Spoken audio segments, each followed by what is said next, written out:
I had to sit with that. But 9 kind of go with the other one, that I needed to put God first. So like, put God at the center. Put God at the center, and see what happened. You gonna be like, oh yeah, oh yeah, oh yeah. Where was I was missing this all my life. I was missing this all my life. But next is 8. Get serious about my life. This is all we have. Making the most of it. That's literally it. That was literally, I don't got nothing more to say about that, because it's like, that's true. That's all we have. And it's like, you either gonna play about your life or you gonna get serious about it. And I get it. I get how easy it is to, you know, be laughed and have fun. Like, nobody is saying not to have fun. When we say serious, you can be serious and have fun.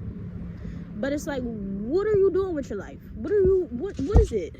What do you want to do? What do you want to be? Who do you want to be? What do you want to be doing? Just ask yourself them questions. Just ask yourself them questions.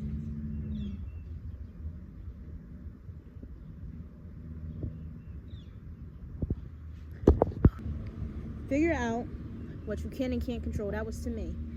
Okay, so figuring out what I couldn't and could control was just it for me, because it was a lot of things that were out of my control that I was so worried about.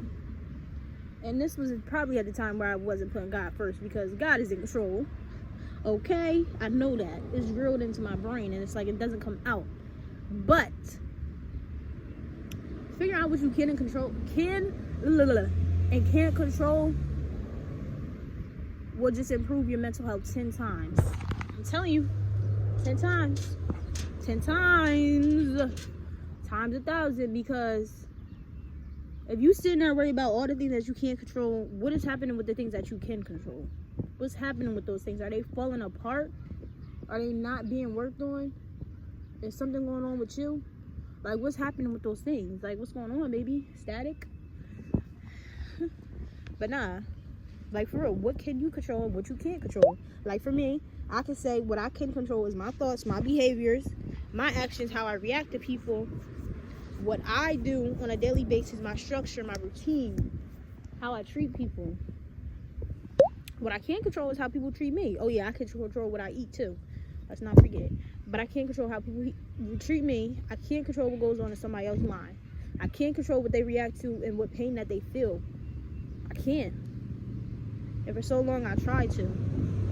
Because as I was growing up, it was always about catering to somebody else's needs, making sure this person wasn't getting mad, because they would easily just pop off. And it's like, that was survival mode for me.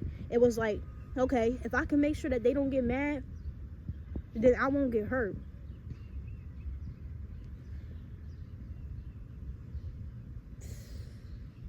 It's hard for me to talk about, but at the same time I feel like I need to, because it's like,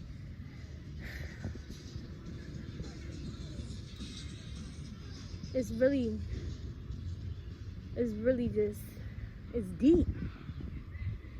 Because it's like, I was sitting there as a child, I had to mature faster because I was being traumatized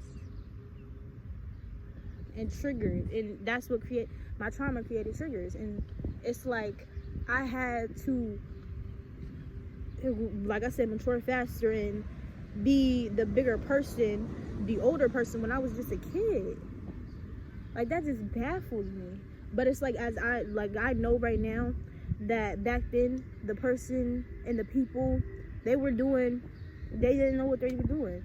Like Jesus said, Father, forgive them, for they do not know what they do. And it's like, that's hard to do. Like, that's hard to kind of place yourself in somebody else's shoes who have hurt you and say, okay, well, they didn't know what they were doing. And it's easy to say, oh yes, they did. But it's not easy to say that when they've been traumatized, they've been hurt too. Like, they have their own stuff going on that they haven't dealt with. And maybe you deal with your stuff, but not everybody is going to deal with their stuff, and they're not there yet, or may never be there, or may never get there. And that's hard, getting like an understanding of that. That's hard. And whoever tells you it's easy is lying. because it's just like,